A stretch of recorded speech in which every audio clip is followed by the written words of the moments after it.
Miriam, seja bem-vinda, Miriam Cunha, graças a Deus. Olha, pelo meu horário aqui, faltam 10 segundos para nós orarmos e começar. Vamos orar porque chegou, são 17 horas, o horário é marcado em cima e a gente começa em cima mesmo. Vamos orar? Senhor nosso Deus, nós oramos a Ti agora, meu Pai, te louvamos de todo o nosso coração. Pedimos a Tua bênção nesta tarde, meu Pai, porque temos a responsabilidade de ministrar esta palavra e confessamos a nossa fraqueza, confessamos a nossa total dependência de Ti. Não fazer nada, nem ministrar uma live. Por isso, Pai, em nome do Senhor Jesus, nessa tarde eu te busco. Peço a Ti, Pai amado, a Tua graça, misericórdia, a Tua bondade para comigo, uma sabedoria forte para eu poder ministrar, conhecimento, entendimento, revelação, uma unção especial, Pai querido, para que a minha boca possa usar palavras sábias ao ministrar a Tua palavra. Dependo de Ti, dependo da inspiração, dependo da revelação, dependo da Tua presença, Pai amado, dependo da Tua orientação. Por isso entrego tudo nas Tuas mãos e certamente, Senhor, toda a honra e toda a glória desta live pertence a Ti. Eu entrego a Ti antecipadamente, porque a palavra é Tua, não é minha, e é a Tua vontade que nós queremos fazer nesta hora. Humildemente eu te peço, em nome do Senhor Jesus, não nos deixe nesta hora, mas ajuda-nos, não somente a mim, mas também a todos aqueles que estão nos ouvindo, nos assistindo nessa hora através da mídia, que eles possam ser abençoados também quando compartilharem esta live. Aqueles que receberem compartilhamento sejam também abençoados em nome do Senhor Jesus. Amém. Glória a Deus, aleluia. Temos aí poucas pessoas, mas vamos começar. Vamos dar início e daqui a pouco os outros vão chegando devagarinho vão chegando, né? Na quarta-feira nós ministramos aí, né, começamos a falar sobre os atributos. Nós aqui explicamos que nós temos que guardar 3 palavras que são fundamentais para o entendimento do que é a manifestação e a influência do poder de Deus em nossas vidas e que nós precisamos compreender isso para ver a fluência normal, natural desse poder espiritual em nossa vida. Foram as palavras atributos, leis e princípios que nós precisamos entender para poder viver, receber, conhecer, receber e viver. Conhecer, receber e viver a manifestação do poder espiritual na nossa vida. Vocês sabem que um dia o Senhor Jesus ensinou que este mundo no qual estamos vivendo, ele jaz no maligno, né? A operação na sociedade é uma operação maligna. O mundo jaz no maligno. E ele disse também, em relação a isso, que nós estávamos aqui, vocês estão no mundo, porém vocês não são desse mundo. Então o que ele quis dizer com isso? Se vocês quiserem ter uma vida espiritual de obediência, submissão e quebrantamento, debaixo da minha orientação, então vocês têm que deixar esse mundo de lado, mesmo que o seu corpo esteja vivendo nele, mas o seu espírito tem que viver numa dimensão espiritual que é regida pela palavra de Deus, pela vontade do Senhor, pela soberania dele. Então, é muito fácil você observar na igreja, onde você congrega, você vai ver que tem pessoas que não se desprendem desse mundo. Essas pessoas ainda estão vivendo numa dimensão do mundo maligno, um mundo que jaz no maligno. E aqueles que realmente estão tendo um comportamento segundo a palavra de Deus, então são aqueles que estão saindo fora desse sistema satânico e vivendo uma vida espiritual abençoada e temente a Deus, né? Então vamos continuar aqui, porque quando nós falamos de atributos de Deus, temos atributos que são incomunicáveis, são atributos exclusivos, né, do Senhor, não comunicam com a gente, e tem os atributos que ele compartilha conosco. Compartilha conosco porque nós fomos criados à imagem e semelhança dele, então nós precisamos vivenciar também esses atributos que são importantes para a nossa vida nesta terra, neste mundo, pelo menos até a volta dele. Quando ele voltar, quando nós formos levados para a vida eterna, então nós não precisaremos mais deles aqui da terra. porém, lá na vida eterna nós ficaremos debaixo dos atributos, das leis, dos princípios do Senhor, porque lá já não há mais pecado nenhum. O primeiro atributo que eu falei que se comunica conosco, falei que era o amor. Da explicação aqui do amor. E o amor de Deus que é derramado permanentemente, constantemente, diariamente na nossa vida, né? É o amor ágape, é o amor de Deus. Deus, ele não tem amor, ele é o próprio amor. E ele é tão transbordante nessa questão do amor, o amor transborda tanto dele que derrama, e derrama sobre nós, e vem em nossa direção. Então, nós aqui na Terra temos os nossos amores aqui que fazem parte da nossa convivência na Terra, né? É o amor erótico, o amor estorge, o amor filéu, são 3 tipos de amor, mas ele traz o dele, o amor ágape, que é aquele que é infinito, aquele que não muda, aquele que não vai mudar jamais, e esse amor então é derramado sobre nós. Então ele começa a compartilhar a essência do amor dele para conosco. Preste bem atenção nisso, porque se você é um cristão que ama, você sabe que você está recebendo o amor de Deus diariamente na sua vida. E é para você viver, não é apenas para enfeitar a sua vida. Nós explicamos já tudo isso aqui, então nós vamos pular aqui e continuar partindo para o segundo atributo, que pertence a ele e que ele compartilha conosco. Chama-se bondade. Além de amoroso, além de ter o amor, ele também tem bondade. O nosso Deus é bom, né? Ainda que nós sejamos maus, ele continua sendo bom. E ele não vai mudar nunca, ele não vai deixar de ser bom para ser mal, porque um dia ele amanhece com raiva da gente, ou irado com a gente, ou nervosinho com a gente. Não, Deus não tem nada disso. Então, ele sempre vai nos tratar de acordo com a sua bondade. Esse atributo da bondade, você preste atenção que o primeiro atributo que eu falei que ele comunica é o amor, né? E esse amor ele já se comunicava conosco, ele já trazia para nós quando nós ainda estávamos no mundo. Como a palavra diz lá em João 3,16, né? Deus amou o mundo de tal maneira, né? O mundo, né? Não é a igreja, é o mundo. De tal maneira que deu seu Filho unigênito para que todo aquele que nele crê não pereça, mas tenha vida eterna. Quem crê no amor não perece. Então, mandou o seu Filho. Quem crê no seu Filho não perece. Quem crê no sacrifício do seu Filho não perece. Quem crê na palavra de Deus não perece. Quem anda na presença de Deus não perece. Então, essa vida de Jesus Cristo aqui foi para nos dar vida e uma vida com abundância. Ele próprio disse isso lá em João 10,10, quando ele disse: eu vim para que tenham vida e a tenho em abundância. Vida abundante. Então, como eu falei primeiro o amor, você vai ver que os demais atributos sempre vão estar debaixo da capa do amor, debaixo da cobertura do amor. Ou seja, esses outros atributos que se aplicam à nossa vida sempre serão aplicados pela força do amor. O amor que vai nos constranger a andar corretamente na presença dele. Então, bondade. Esse atributo está diretamente ligado ao atributo do amor, enfatizando a benevolência de Deus para com as suas criaturas, para com os seus filhos da terra.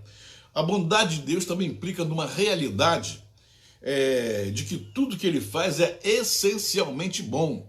Ou seja, é fácil de raciocinar.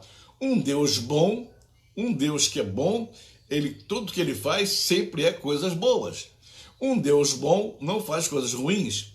Um Deus bom faz coisas boas. Então, essa bondade significa que quando ele nos envolve, quando ele nos atrai, quando ele nos chama, sempre seremos envolvidos pela bondade dele em nossa vida. Olha que eu estou ensinando aqui, eu estou ensinando o fundamento do poder. Essa bondade é outra faceta do poder que vem à nossa vida. Se você quer ser espiritual, eu estou sempre enfatizando aqui que espiritualidade não é a manifestação física de gritar na igreja, de pular, de suar, de ficar rodando, virar cambalhota, falar língua estranha, profetizar, fazer aquele movimento todo físico que depois cansa todo mundo e ninguém entendeu nada.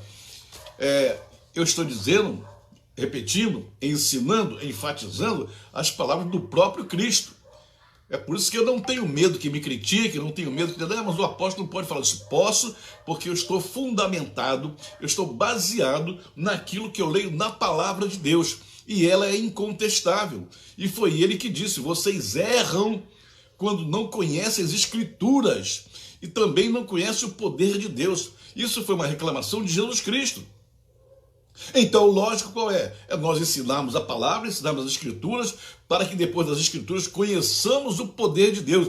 Aí sim, quando você conhece a Escritura e você conhece o poder, a manifestação do Espírito é uma coisa fantástica. Não é um mero reteté, é uma coisa super poderosa, porque às vezes nem tem manifestação física, mas tem manifestação de presença de Deus, mas tem manifestação de milagre, mas tem manifestação de coisas extraordinárias. Isso é tremendo, isso é muito profundo, e assim nós devemos entender, né?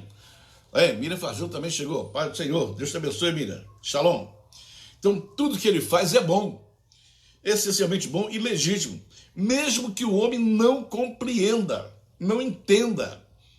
Você sabe que hoje as pessoas estão se queixando, falando, murmurando, até alguns cristãos eu já vi murmurando acerca da pandemia, porque a pandemia, porque Deus não faz nada, porque a gente não ora, porque não acontece nada, porque acontece isso, e começam a murmurar da pandemia, que até agora no mundo inteiro parece que já matou 1 milhão e tanto de pessoas, somando todos os países. Eu não sei bem a estatística quanto é. Mas deixa eu te falar uma coisa. Na Segunda Guerra Mundial, morreram 6 milhões de judeus só ali na Segunda Guerra. Depois houve outros ataques em outros lugares. Morreram mais cerca de 4 milhões, incluindo aí outros pessoas espalhadas no mundo inteiro. E nesses milhões de judeus que foram massacrados no Holocausto, havia crianças, muitas crianças. Havia idosos, muitos idosos. Morreram na câmara de gás, morreram fuzilados, morreram enterrados vivos. Foi uma barbaridade tremenda, foi um holocausto. E você hoje, porque morreram 420 mil pessoas. Claro, nós sentimos a morte de até de um. Até de um nós sentimos, nós choramos pela morte de qualquer um. E choramos também pela morte de tanta gente. Mas Deus sempre sabe o que Ele está fazendo. Não adianta você discutir com Ele, porque Ele sempre é um propósito que talvez a gente nunca vai entender aqui na Terra, porém a gente vai um dia conhecer isso em algum lugar. Apóstolo Luiz Devan, hoje também chegou também, graças a Deus. Está me prestigiando aqui, Luiz Devan. Deus te abençoe, Devan. Então, não interessa o que você pense, Deus continua sendo bom. Não interessa o que você murmura, Ele continua sendo bom. Não interessa o que ele faça, ele continua sendo bom.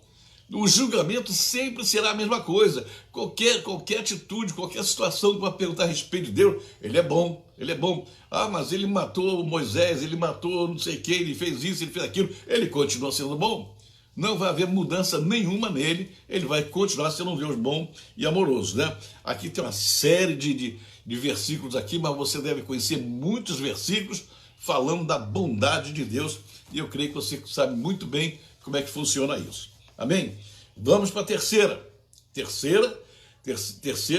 atributo que se comunica conosco. Terceiro atributo que é compartilhado conosco. Atributo que Deus tem, né?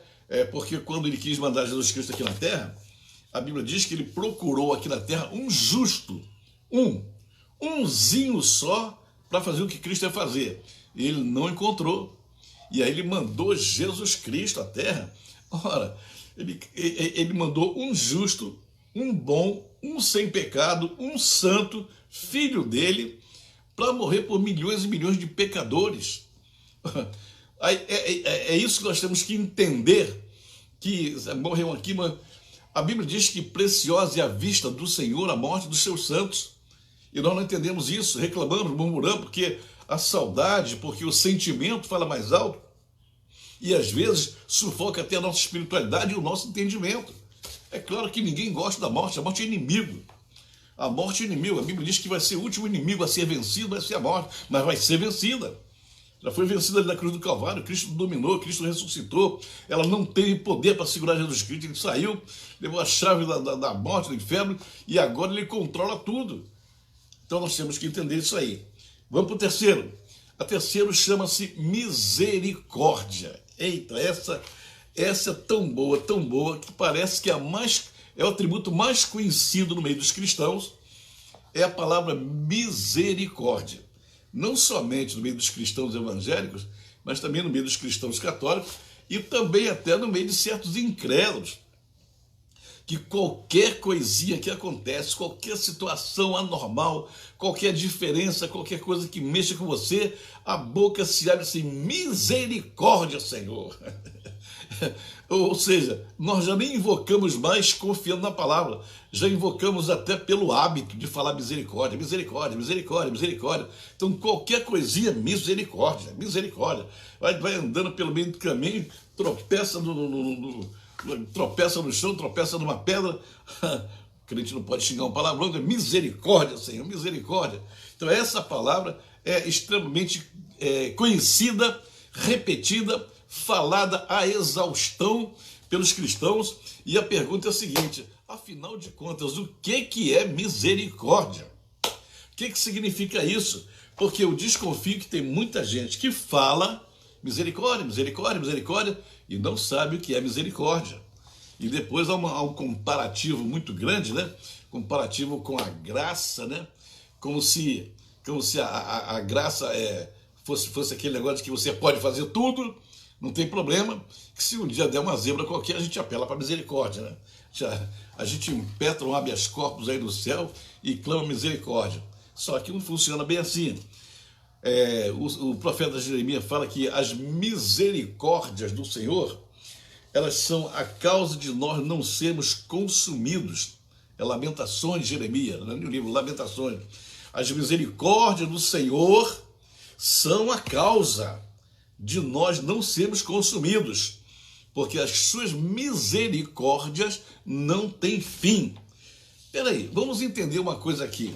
Se o homem não tivesse pecado, se não houvesse pecado na terra, se hoje todo mundo continuasse santo como no tempo de Adão, para que serviria a misericórdia?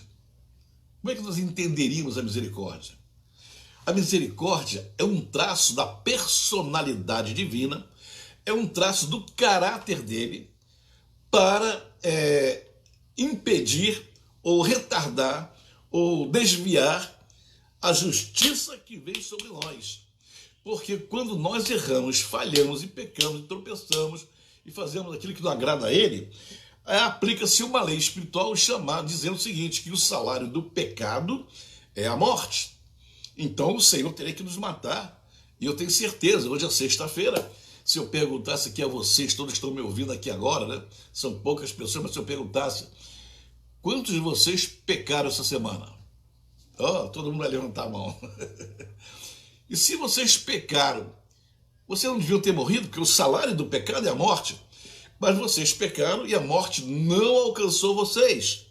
Alguma coisa aconteceu no mundo espiritual, porque a morte não chegou até vocês, apesar de terem pecado. Claro, nosso advogado está sentado à direita do Pai, e daqui a pouco, quando a morte tenta vir, o nosso advogado disse: meu Pai, misericórdia, meu Pai. Misericórdia por eles, eu conheço eles, daqui a pouco está todo mundo arrependido. Não se preocupa, aplica a tua misericórdia, meu Pai. A tua misericórdia vai impedir. Tá bom, meu filho, tá bom, você está falando, então eu vou aceitar o que você está falando. Não vou fazer nada. Essas misericórdias são a causa de o salário do pecado ser a morte não nos atingir quando nós falhamos. Porque temos um advogado que está lá falando, argumentando, com o nosso habeas corpus na mão, habeas corpus, dizendo assim: misericórdia, misericórdia. O meu servo Paulo Ventura solicita um habeas corpus, porque essa semana ele pecou e ele não quer morrer, ele está pedindo perdão aqui, está pedindo que a misericórdia alcance ele. Então, meu Pai, misericórdia para o Paulo Ventura. E se não é o Paulo Ventura, é você. Se não é o Paulo Ventura, deixa eu ler aqui que é. É a Lidiane, é a Silvia Viana, é a Maria do Carmo. Quem mais? É a Silvia, a Miriam, né? É o Cirineu, é o Jorge Coelho, é toda a Célia Duarte, é todo mundo. Todos nós estamos vivendo protegidos por essa misericórdia. Então a misericórdia nos protege. Vou voltar a repetir uma coisa. Isso aqui são atributos divinos que vem sobre nós, é o poder de Deus que vem sobre nós para nos dar qualidade de vida espiritual. Então isso aqui é que torna você espiritual. Você conhece as escrituras e você está entendendo o que eu estou explicando, você está compreendendo, significa que você, cada dia que você ouve uma live dessa, você conhece mais e mais um pouquinho, e cada dia você está crescendo no conhecimento, está entendendo claramente, significa que está vindo poder em tua direção. Daqui a uns dias, quando a gente terminar aqui, você vai começar a receber poder de Deus, porque começou a entender o que é o poder. E o Senhor só vai dar o poder, só vai compartilhar o poder, só vai dividir o poder, só vai delegar o poder quando Ele perceber que você entendeu. Porque se você não entendeu, Ele não vai te dar. Como é que Ele vai te dar um atributo, um poder que você não conhece? Você vai fazer bobagem. Então, tem que conhecer. Eu falei aqui outro dia que o policial na rua, o uniforme dele, a farda dele, dá a ele o sentido de autoridade. As pessoas olham para ele está uniformizado, nós conhecemos pela lei que uma pessoa uniformizada com o nome de polícia nas costas ou no peito, ele é uma autoridade. Porém, se ele não tiver a arma dele carregada ali, ele não vai exercitar o poder dele, porque se os bandidos vierem, ele vai ter que ter uma força além da autoridade para frear. Então ele vai ter que usar a arma dele para evitar o assalto, para evitar a morte de um inocente. Porém, eu quero te dizer o seguinte, esse soldado, esse militar, esse policial, que ele está na rua com um fardamento e com uma arma na cintura, antes do Estado entregar uma arma na mão dele, ele foi obrigado a passar por um treinamento para ele conhecer o que era uma arma e saber como usar a sua arma.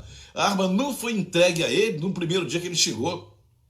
A arma só foi entregue a ele quando ele demonstrou para os seus superiores que ele sabia usar e sabia operar a arma.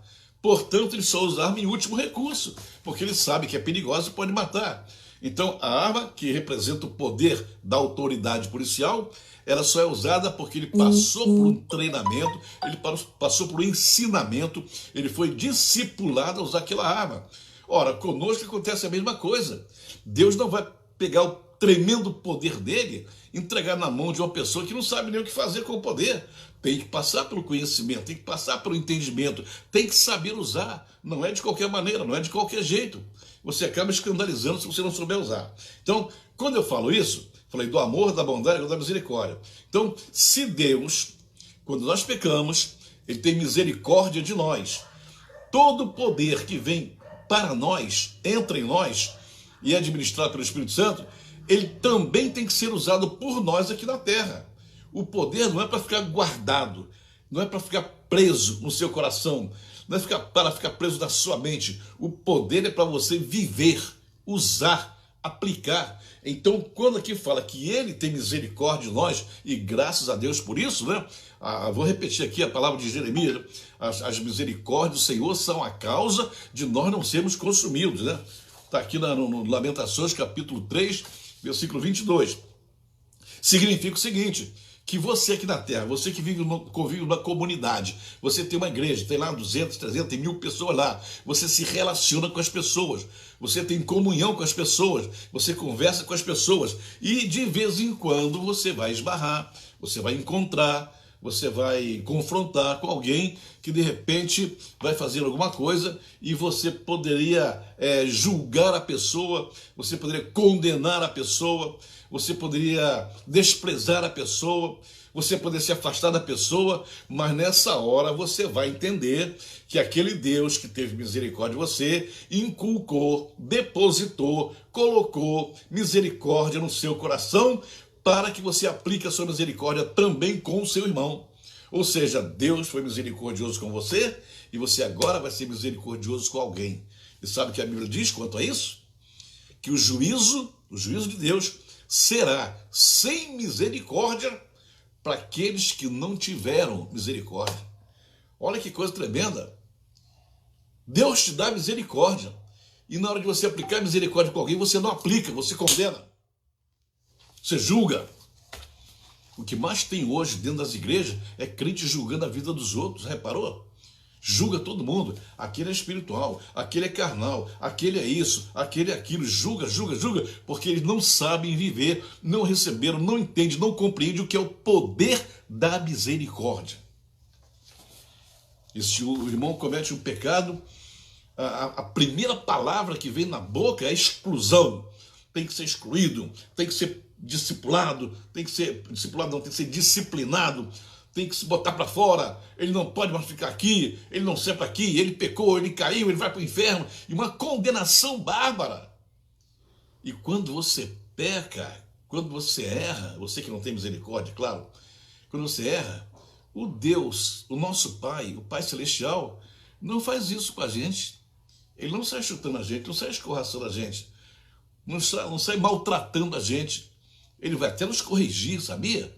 Ele vai nos castigar, ele vai nos corrigir, ele vai dar uma correção severa, mas não vai nos desprezar, não vai nos entregar nas mãos de Satanás, não vai botar a gente para correr da igreja, não vai fazer isso não. Ele vai realmente tratar de nós com a sua misericórdia, e essa misericórdia cura as nossas feridas, cura as nossas dores. E quando o irmão pecar contra nós, vamos ver se do nosso coração sai misericórdia ou sai julgamento condenatório, como a maioria dos cristãos que não conhecem a palavra fazem. Eles são carnais, e são carnais porque eles vivem no mundo que jaz no maligno. Eles não conseguiram se libertar da esfera do maligno, então não conseguem penetrar no mundo espiritual, então são cristãos, mas que ainda estão presos num sistema que jaz no maligno. Eles precisam conhecer as Escrituras para começar a fluir na vida espiritual, para começar a entender que nós estamos falando aqui: amor, bondade, misericórdia, misericórdia mesmo, para poder viver e aplicar nas pessoas. Vou ler aqui, ainda tem umas coisas para falar, peraí, não sai daí não. A misericórdia é outro atributo que também está ligado ao atributo do amor. O amor de Deus, quando nos olha, e vê assim: coitado, o meu filho pecou de novo, meu filho caiu de novo, meu filho é muito fraco, meu filho ele não consegue sustentar, ele é fraquíssimo, ele é um vaso de barro, ele quebra à toa, ele luta, ele se desespera, ele tem uma luta muito forte contra o pecado, mas ele cai. Mas eu não vou matá-lo, eu não vou destruí-lo. Eu tenho filhos fortes, eu tenho filhos fracos, então eu vou cuidar do meu filho fraco e vou aplicar a minha misericórdia, vou corrigi-lo, vou discipliná-lo, eu vou puni-lo, eu vou castigá-lo, eu vou dar correção, mas não para matá-lo. Eu vou dar a correção para restaurá-lo, para levantá-lo, para transformá-lo, para trazer para perto de mim.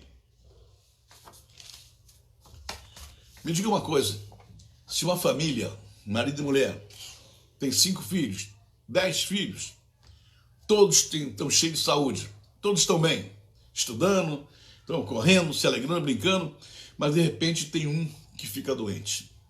Tem um que pega uma doença, ele fica doente, e porque ficou doente, ele não consegue fazer o que os outros fazem, não consegue comer direito, não consegue estudar direito, e ele começa a ter problemas. O que os pais vão fazer? Vão desprezá-lo? Vão abandoná-lo? Ou vão dar mais atenção a ele nessa hora? Será que os outros 9 não vão entender que aquele que está na necessidade, aquele que está no momento da debilidade, ele precisa mais do carinho, da atenção dos pais? O Senhor Jesus um dia disse uma coisa interessante, falando a respeito dos pais e dos filhos: se vós, sendo maus, se vós, sendo pecadores, conseguem dar coisas boas aos vossos filhos, quanto mais o Pai Celestial vos dará muito mais o Espírito Santo e muito mais coisa. Então a bondade dele, acompanhada da misericórdia, debaixo da capa do amor, é poder. Não fique pensando que é sentimento. A bondade de Deus não é um sentimento divino, é um poder divino. E um poder que atua para o nosso bem, para a nossa salvação. É um atributo ligado ao amor e revela a compaixão de Deus, a piedade de Deus para com os miseráveis e angustiados. A palavra, eu esqueci de falar para você aqui, a palavra misericórdia é a piedade que Deus exerce com os miseráveis. Por isso a palavra misericórdia. É o coração, a misericórdia é o coração sobre os miseráveis. A piedade, o amor sobre os miseráveis, sobre os pobres coitados, sobre os desvalidos, sobre os fracos, sobre aqueles que ninguém dá nada por eles. São esses que Deus levanta. Amém? Vamos lá. Para com os miseráveis e angustiados. Está lá em Efésios 4 e 5. Não vou nem ler aqui, porque senão o tempo vai passando, eu não vou conseguir ministrar tudo. Na verdade, além da misericórdia e a bondade, existem várias outras características divinas que é relacionada ao amor, como, por exemplo, a benevolência, benignidade, a longanimidade, né? Mas essas coisas a gente vai estudar lá em fruto do Espírito. É outro esquema. Ainda é o poder de Deus, mas no outro esquema. Amém? Então a misericórdia, ela atua em nós, para que através de nós ela atue nas outras pessoas também, e nós possamos ver os irmãos mais fracos da igreja. Tem irmãos que são fracos, não são fortes como nós. E esses fracos, eles não merecem críticas. Eles não querem que ninguém julgue. Não adianta. Se ele é fraco, você tem que ajudar a carregá-lo. Olha, quem já foi militar sabe de uma coisa muito interessante. Você, quando está sendo treinado na vida militar, então você é treinado para combate em campo de guerra, né? Você vai combater o soldado inimigo numa zona de guerra, e você não aprende só a combater o inimigo. Você é obrigado a aprender também a defender os amigos. O inimigo está lá do outro lado. Você dá tiro daqui, dá tiro de lá. Mas aí um amigo seu aqui é ferido, um soldado, um companheiro seu é ferido. Você não pode abandoná-lo no campo de batalha para os inimigos matarem. Aí nós aprendemos até como se carrega. A gente aprende a meter a mão entre as pernas dele, pegar outro braço dele, botar aqui nas costas. Ele agarra aqui nas nossas costas e nós continuamos atirando com o fuzil, mas estamos levando o companheiro nas costas para ele não morrer no campo de batalha. E enquanto nós corremos, enquanto nós estamos salvando o companheiro, a gente continua batalhando, atirando no inimigo para sair do campo de batalha e conduzi-lo até onde estão os médicos, onde estão os enfermeiros para cuidar dele. Ou seja, os militares, eles são treinados para não abandonarem os seus companheiros feridos no campo de batalha. Mas a igreja parece que é um exército que costuma abandonar os irmãos feridos no campo de batalha. E olha, desculpe, irmão, desculpe a minha sinceridade, mas eu estou falando não vou nem dizer o tempo, mas pelos muitos e muitos anos que eu tenho de ministério. Eu já cansei de ver isso. O irmão ferido é deixado para trás, com julgamento, com condenação, dali vai para o mundo e se perde e se esquece dele e fica para lá, porque esse exército não é treinado para botar os feridos nas costas e levar. Até porque existe um conceito ou um preconceito ruim que diz que se alguém peca na igreja, na comunidade eclesiástica, e de repente você começa a andar com ele, as pessoas julgam que você é igual a ele, que você vai fazer a mesma coisa que ele fez. Aí as pessoas têm medo de ajudar os feridos, porque tem medo do que vão pensar, tem medo do que vão criticar. Ora, deixa de ter medo, socorre lá o irmão, deixa de falar o que quiserem falar de você, mas Deus está te dizendo, não abandone os feridos no campo de batalha, não abandone os feridos para o inimigo destruir a vida deles. Quando você vê o seu irmão caído, ferido, levanta ele. Não se preocupe com o que vão dizer a teu respeito.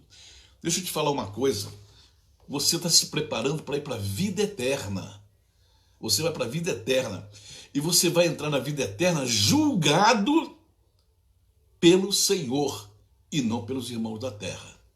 Então os julgamentos que fazem a teu respeito na terra não têm nenhuma validade na vida eterna, porque o julgamento da vida eterna só tem validade quando sai da boca do Pai e não da boca dos irmãos aqui na terra. Então seja corajoso, seja fiel aos seus princípios, seja fiel a Deus e aprenda que você está aqui para andar levantando aqueles que estão caídos, ou fora ou dentro da igreja. Amém?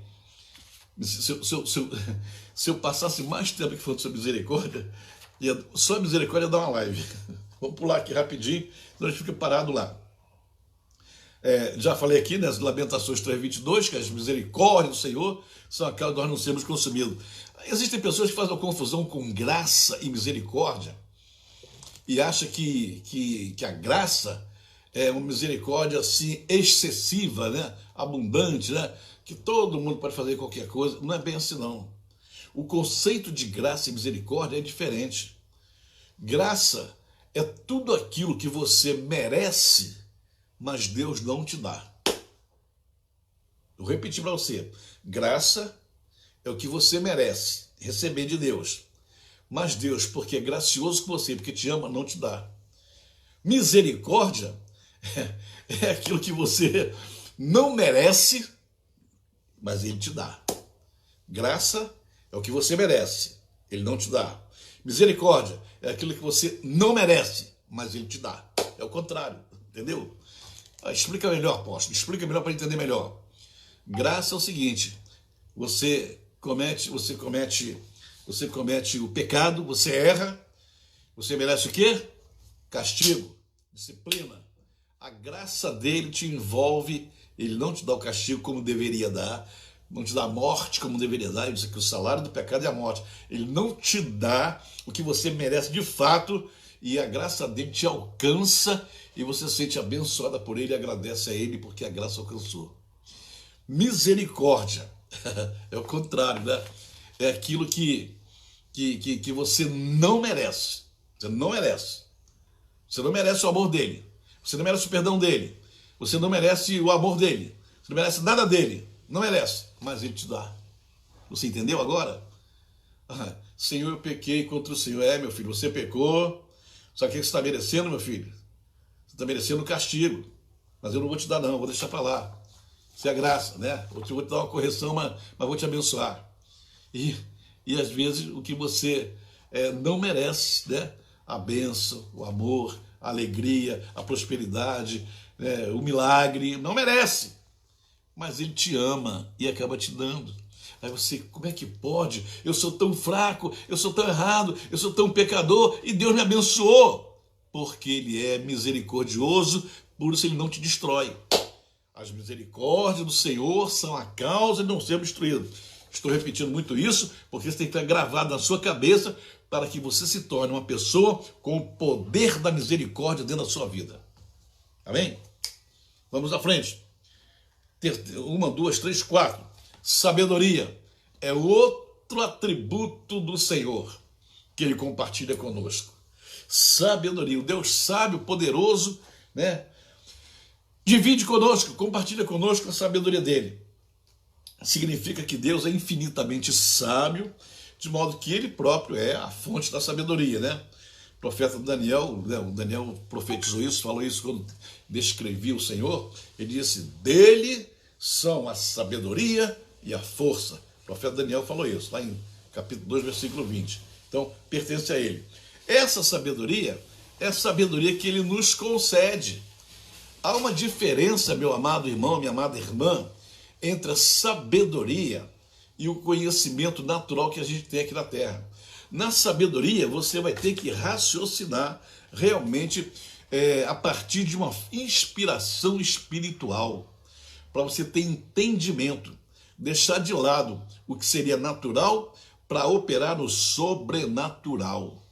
E o sobrenatural você tem que ter sabedoria, não basta ter apenas um conhecimento programado, um conhecimento racional, mas a sabedoria extrapola, ela vai além desse conhecimento para você ver. E essa sabedoria você não vai conseguir só você, vou estudar, vou fazer um curso aqui, vou entrar numa universidade, vou estudar. Você vai estudar, vai se tornar um técnico, um profissional, maravilha, meus parabéns para você, mas a sabedoria vai muito além disso e ela tem que vir da parte do Senhor. A inteligência, ela pode até te conservar, né?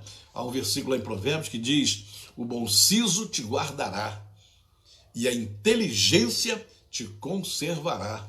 Bom siso, a palavra bom siso quer dizer bom humor, alegria, você está sempre alegre, você está sempre, não está deprimido, não está triste, está alegre, né? O bom siso, bom humor, te guardará, né? A Bíblia diz que o coração alegre formoseia o rosto, as pessoas ficam bonitas quando tem um coração alegre, feliz e abençoado, né? O bom siso te guardará e a inteligência conservará a tua vida, né? Mas a sabedoria ultrapassa tudo isso, porque ela tem que vir lá de cima para nós entendermos aqui, compreendermos como é viver no mundo espiritual a respeito disso. Você vai ver na Bíblia vários exemplos de quando a sabedoria foi aplicada aplicada por Jesus, aplicada pelos profetas, pelos apóstolos, pelos reis. Todo mundo conhecia a sabedoria, porque ela era uma fonte divina que jorra sobre o homem. Quando foram tentar a Jesus Cristo lá com a mulher que foi apanhada em adultério, né, e disseram, a lei diz que nós devemos apedrejá-la. Foi apagado em flagrante. E o que o senhor diz? Tem que perdoar? O senhor diz que Deus tem que perdoar? Eles estavam achando um jeito de condenar Jesus Cristo, achando um jeito de botar a culpa em cima dele. Como se ele mandasse apedrejar a mulher ou não mandasse apedrejar. Se mandasse apedrejar, estaria cumprindo a lei de Moisés e desobedecendo o perdão divino. Se manda perdoar, estaria obedecendo a Deus e desobedecendo a lei de Moisés. Olha, tentaram colocá-lo numa dificuldade tremenda. E ele sabe uma palavra maravilhosa, olha. Aquele que dentre vós estiver sem pecado, pega a pedra e pode jogar sobre ela. Não tem problema não. É apedrejamento que vocês querem? Ó, só vai jogar pedra quem tiver sem pecado. Quem tiver sem pecado pode atirar a primeira. Jogaram a pedra fora, foram embora, não contrariou a lei, não contrariou a Deus e envergonhou os seus inimigos. Isso é sabedoria do Senhor. Então essas coisas que nós precisamos entender. E nós aqui nessa terra, no mundo que jaz no maligno, nós precisamos de sabedoria para poder viver nessa terra. Né? O sábio Salomão tem uma história muito bonita dele, que é muito comentada, muito falada, no dia que ele viu duas mulheres brigando e discutindo, e foi levado à presença dele, porque o neném de uma delas morreu durante a noite, e as mulheres estão brigando, dizendo que o filho que morreu foi da outra, foi dessa, foi daquela, ficaram discutindo sobre a criança que ficou viva, porque eram duas crianças, a criança que ficou viva, as duas queriam, e diziam para ele, é o seguinte, o filho é meu, o filho é meu também. E ele disse assim, bem, eu não sei, naquele tempo não tinha exame de DNA, então foi o seguinte, olha, muito fácil de resolver isso, soldado, pega aí uma serra, um facão, uma coisa, vamos cortar a criança em duas partes e vamos dar uma parte para cada uma delas. Pronto, está resolvido o problema, com sabedoria. Uma disse assim, pode cortar, eu concordo. E a outra disse, não faça isso. Pode pegar a criança e dar para ela. Dá a criança para ela. Aí o rei disse assim, bom, então, essa mulher é a mãe. Essa que disse não corta, não dá para ela, entrega a criança para ela porque ela é mãe. E a outra é mentirosa. Com sabedoria resolveu o problema. Então é uma história muito bonita dele, está na Bíblia. E vamos entender como se aplica a sabedoria no dia a dia. Hoje, para viver no mundo que é inimigo nosso, que jaz no maligno, você tem que ter essa sabedoria, é compartilhar. A sabedoria hoje se transforma no poder de Deus em nossas vidas, porque com a sabedoria nós conseguimos vencer muitas e muitas etapas na nossa vida. 1, 2, 3, 4, 5, né? 1, 2, 3, 4, 5. Eita, isso aqui vai dar o que falar também. Justiça. Atributo da justiça de Deus. Nós tínhamos falado que Deus é amor, Ele ama todo mundo, tem um coração, transborda o amor dele derrama sobre nós, porque é um amor transbordante, e quando chega na gente, nós amamos também as pessoas gostam do nosso amor, porque o amor é de Deus, maravilha, mas agora é a palavra justiça. E aqui nós temos um grande problema, porque tem pessoas que não conseguem entender o que significa a palavra justiça. Eu digo isso, irmãos, eu estou falando isso que não conseguem entender, porque eu estou cansado de ver nas igrejas que tem pessoas que estão sempre pedindo justiça, mas quando eles pedem, é sempre justiça para os outros, para os amigos ou inimigos, para os outros. Ele nunca pede para ele pede para os outros. A não ser quando na cabecinha dele, ele acha que a justiça vai favorecê-lo, aí ele pede para ele. Mas quando não vai favorecer, ele pede contra as pessoas que o cercam ali. Então, vamos entender bem esse negócio, porque o Deus que é amor também é justiça. O fato de Deus ser um Deus de justiça não diminui o amor dele por ninguém. Não diminui. Ele continuará fazendo justiça. E uma coisa interessante, a Bíblia diz que a justiça começa pela casa de Deus. Olha que coisa interessante. Deus não vai começar castigando os nossos inimigos. Começa pela casa de Deus. E às vezes nós não temos noção do que é justiça. Nós achamos que justiça é uma coisa que vem sempre para nos dar ganho de causa. Ah, eu ganhei a causa, eu ganhei a causa. Nós queremos sempre que achar que a justiça é favorável. Mas às vezes nós erramos, falhamos, e quando Deus chega para julgar, nós somos o réu, ou os réus, que vão levar a culpa. E às vezes nós não sabemos discernir isso, e às vezes aplicamos e mostramos, ensinamos de forma errada. Você quer ver uma coisa que eu vou te dizer aqui agora? Eu não sei porquê, tem um monte de cristãos no Brasil que ficam pedindo oração pelos nossos irmãos que estão morrendo nos países comunistas. Não estão sendo a garganta cortada, estão sendo perseguidos, estão queimando igreja, né? As várias organizações que tem de defesa, organizações que defendem os cristãos, nós aqui no Brasil oramos pelos irmãos perseguidos, pelos comunistas que estão matando a igreja, fechando a igreja, queimando a igreja, matando missionário. Nós oramos contra. Mas quando chega na eleição aqui no Brasil, esses crentes que oram contra a perseguição lá no exterior, aqui no Brasil, eles votam nos comunistas. Será que não raciocinam, não? Será que falta sabedoria para eles? Será que aquele comunismo que está lá, se ele não tomar cuidado, ele vai votar no comunista aqui no Brasil e um dia o comunista vai estar cortando a cabeça da gente aqui no Brasil? Então raciocina, irmão. Como é que você quer combater o inimigo no exterior e aqui você abre as portas para ele? Não é mesmo? Tem que tomar cuidado. Tem que tomar muito cuidado. Como é que você ora? Você ora para Deus libertar os drogados, os viciados. Senhor, liberta os drogados, a droga, a cocaína, a maconha está matando todo mundo. Liberta, Senhor, liberta, liberta, liberta, liberta, liberta. Aí quando aparece um candidato aí de esquerda, dizendo que aprova a descriminalização das drogas, que tem que descriminalizar, que isso aí é um vício comum, é recreação, que não sei o quê, você vota nele. Como é que você ora contra as drogas e vota num candidato que quer aprovar as drogas? Que quer tornar as drogas legal? Como é que você ora? Como é que você ora pelas crianças que morrem em aborto, as pessoas que estão fazendo aborto no mundo inteiro aí? Você ora contra porque é um crime, como é que pode? Mas no dia da eleição você vota num candidato que é abortista? Aí depois você quer justiça. A justiça vai te pegar, hein? Vai pedir justiça a Deus, que ele vai mostrar, você é o primeiro. Você ora lá e aqui você faz o contrário. Você quer fechar as portas do comunismo lá, mas aqui você está abrindo. Então, toma cuidado. A justiça vai te pegar. A justiça de Deus vai te pegar. Então, vamos raciocinar, porque nós temos uma palavra bíblica que diz que nós devemos julgar segundo a reta justiça. Não segundo o que a gente pensa, o que a gente vê. Você sabe muito bem o que acontece nesse país, que está acontecendo, o que aconteceu em países perto da gente aqui, que os cristãos não souberam reagir e começaram a votar em candidatos que estavam lá injetando dinheiro em muita igreja por aí e acabou votando aqueles candidatos que destruíram a igreja. Nós temos exemplo aqui. Vai pregar o evangelho nesses países para você ver como é que é. Só que aqui no Brasil você está do lado deles, você vota neles, você vai eleger eles, porque é melhor, porque eles são inocentes, porque é mentira que não são corruptos, isso é mentira da mídia, é mentira dos outros. Vota, porque a justiça vai começar pela casa de Deus, hein? Eu creio que vai haver um avivamento nesse país.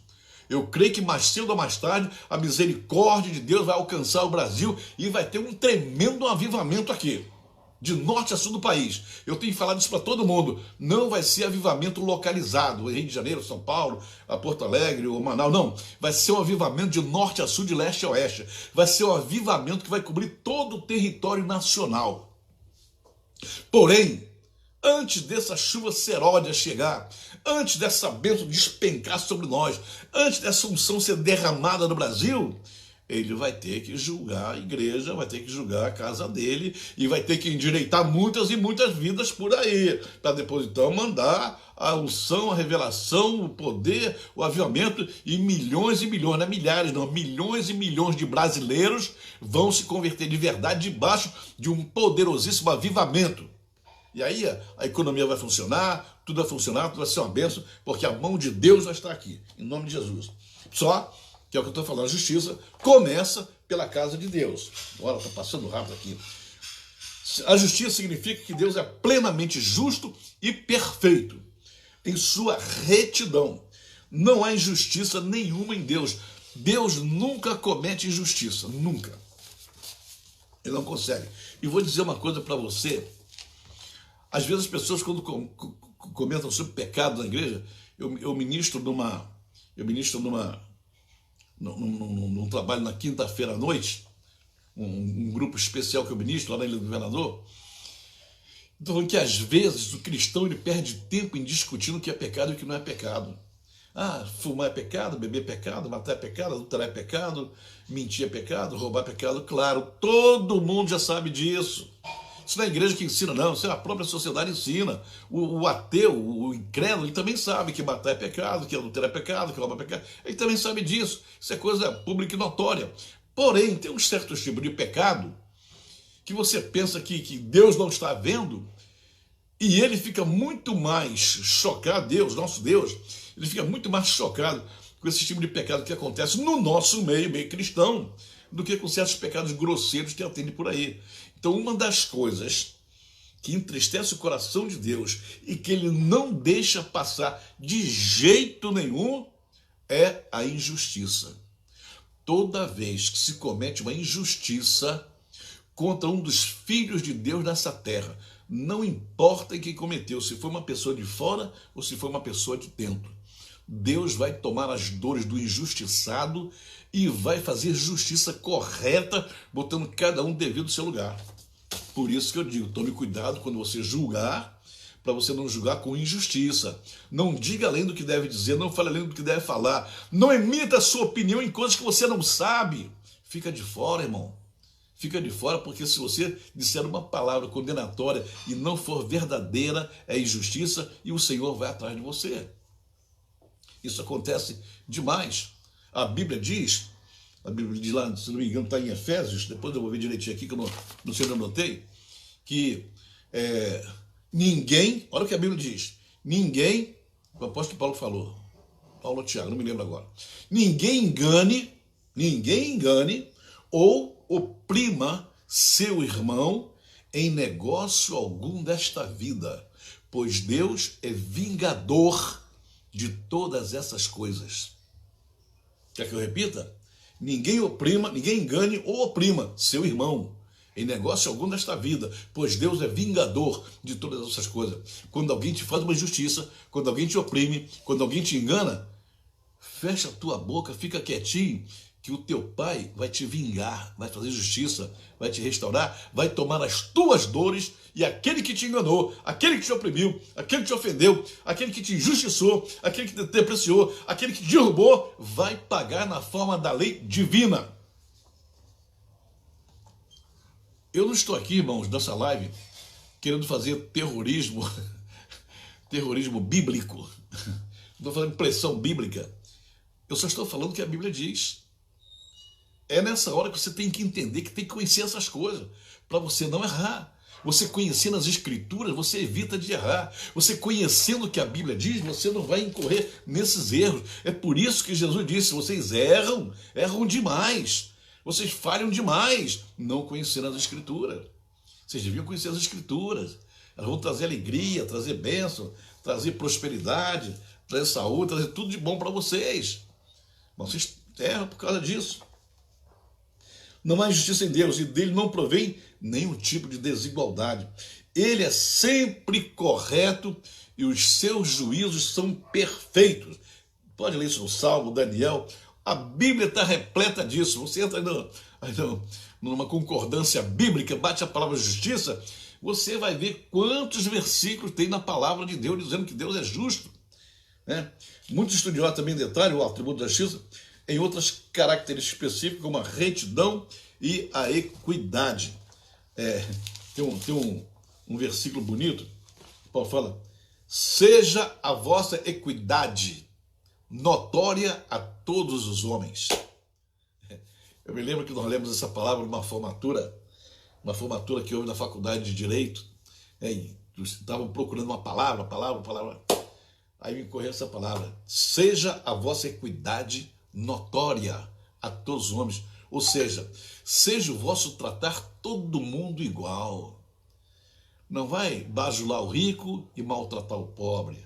O pobre e o rico trata de igual forma, respeito, consideração. honra. Trate-o como se fosse superior a você. Seja a vossa equidade notória a todas as pessoas. Não pratique injustiça. Deus é vingador de todas essas coisas. Vou marcar aqui que eu parei no atributo que eu não posso falar agora porque vai demandar muito tempo. Vai ser o atributo da santidade. Todos esses atributos que eu estou falando aqui são os atributos que Deus compartilha conosco. Não é exclusividade dele, ele resolveu compartilhar com seus filhos, né? A série está botando aqui, Deus é o justo juiz, verdade, é o justo juiz, aquele que não falha nunca. Se ele dá a sentença, cala a boca, não contesta, não recorre da sentença, não tente recorrer da sentença, porque dá a justiça e faz com justiça mesmo, não tem falha, né? Não tem outro tribunal superior a quem você recorrer. Então, se ele faz isso, pode ter certeza que quando ele te julgou, aplicou a justiça, ele teve misericórdia, ele teve bondade, ele teve sabedoria, ele teve amor, ele teve tudo que ele pôde colocar ali, ele colocou, ele teve graça, ele teve tudo para te julgar, mas não te abandonar. Tem um texto maravilhoso que eu gosto muito, que as pessoas passam por cima direto, né? Quando Davi cometeu o seu pecado de adultério, ele ficou caladinho, né? Deu um jeitinho lá de matar o marido da mulher, né?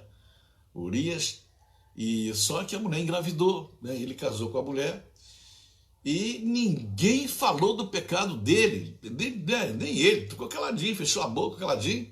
Aí já que a mulher ficou viúva, ele casou com a mulher para assumir o filho, né, que ia nascer. E a mulher, efetivamente, 9 meses depois, o filho nasceu, ninguém falou nada do pecado dele. Ninguém falou nada, ninguém disse nada, e nem Deus disse nada. Olha que coisa interessante. Só depois, após o nascimento da criança, é que a criança ficou doente, né? E aquela situação toda.